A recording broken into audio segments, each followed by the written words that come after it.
Anger. It burns fast, it burns deep, and for a moment, it feels like you've lost control.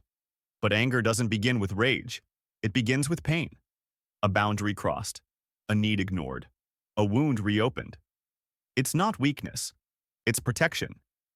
Anger is one of your brain's oldest threat detection systems. Its way of saying, something isn't right. The science and psychology of anger reveal why it catches fire so quickly, why it can overpower reason, and how you can regain control. In this video, we'll explore 4 simple, proven techniques to calm anger before it consumes you. But before we can master it, we have to understand what creates it. Anger is complex. It can be forged in many ways, sometimes from a loss of power, like being ignored or dismissed. Sometimes from pain, fear, shame, or guilt, because it feels safer to fight than to feel exposed. It can spark from injustice or unfairness, from chronic stress or exhaustion, which is why it's so easy to get angry when you're tired. It can be learned too, shaped by the environments we grow up in. If anger was how people solved problems around you, your brain may have coded it as normal. And for some, it's partly biological. Some people are simply born with more reactive nervous systems than others. Anger is a deeply encoded survival mechanism, one of humanity's oldest emotional codes. It was written into your nervous system long before language, long before reason. That's what makes it so powerful. It evolved to help you act instantly, not to think, but to react. But in the modern world, most threats aren't physical, they're emotional. An insult, a rejection, a humiliation. And so your brain still reacts to defend what matters, preparing your body for battle, even when there's no war to fight. That's what anger is, your mind's attempt to restore safety. It all begins with your body's ancient survival system, something deep inside the brain called the limbic system. This network was built long before logic, designed to react the moment it senses danger. At the center of your brain sits the thalamus, a small structure that acts as the relay station for everything you see, hear, touch, or feel. If your brain were a house, the thalamus would be the security lights, scanning constantly for movement. When it detects something unusual, a loud noise, a harsh tone, a sudden movement, it sends that signal straight to the amygdala. The amygdala is your built-in alarm system, the part of the brain that decides whether to panic. When it senses threat, it sends an urgent electrical message to the hypothalamus, your brain's command center. The hypothalamus reacts instantly, flooding your body with chemicals of survival: adrenaline, which quickens your heartbeat and breathing; noradrenaline, which sharpens focus and raises oxygen flow to your brain; and cortisol, which sustains the response, keeping you ready for anything. These signals then reach the hippocampus, the memory keeper of the brain. It checks the past. Have we been here before? Was this dangerous last time? If the answer is yes, your reaction intensifies.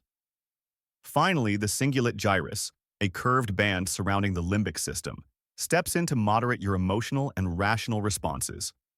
It can amplify anger or calm it, depending on how threatened you still feel.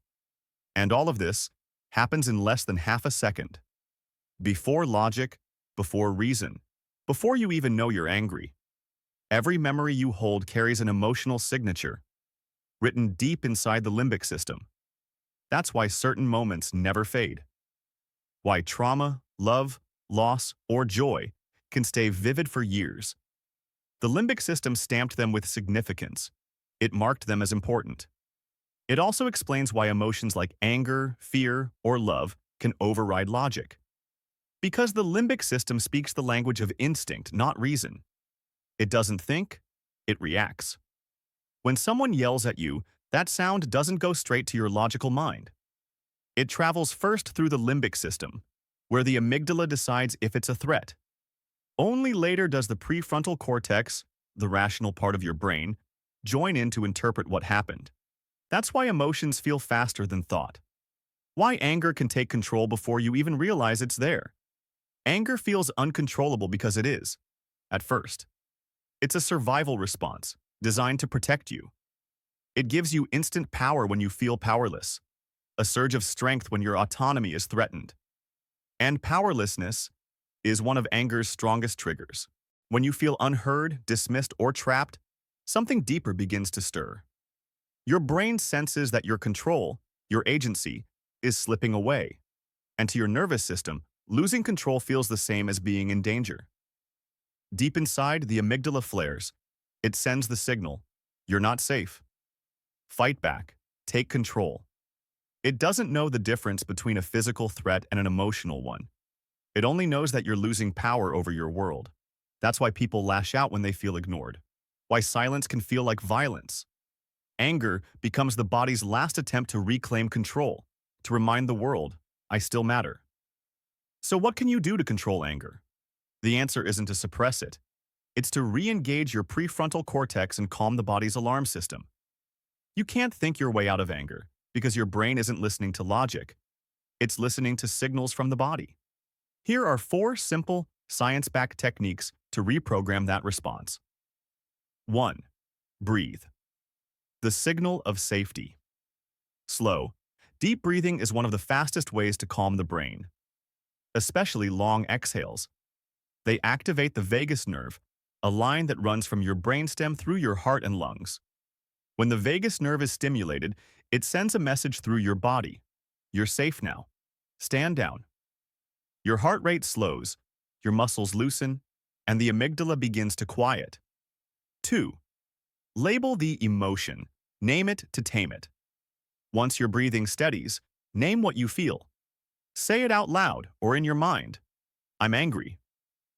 It sounds simple, but it's one of the most effective neurological techniques known. When you label an emotion, you shift activity away from the amygdala, the reaction center, and toward the prefrontal cortex, the reasoning center. This process, known as affect labeling, turns emotion into information. And when your brain understands what it's feeling, it starts to calm itself. 3. Pause. Before you react, break the loop. When anger surges, your body floods with adrenaline and cortisol.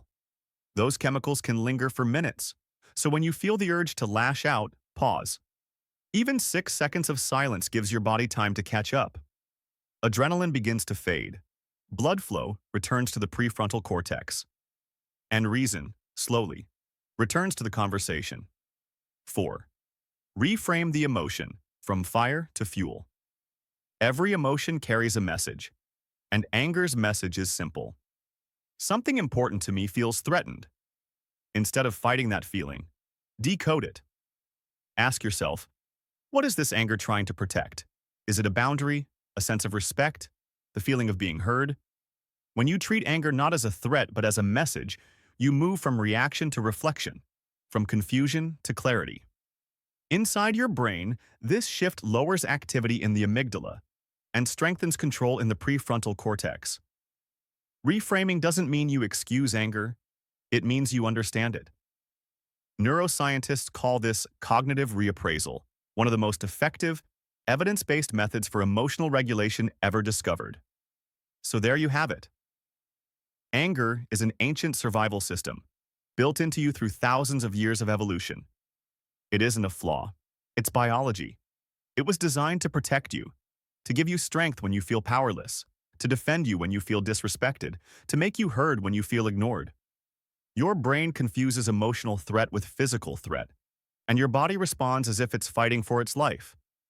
But when you learn to breathe, to name, to pause, and to reframe, you teach your brain a new pattern, to think before it reacts, to feel without losing control.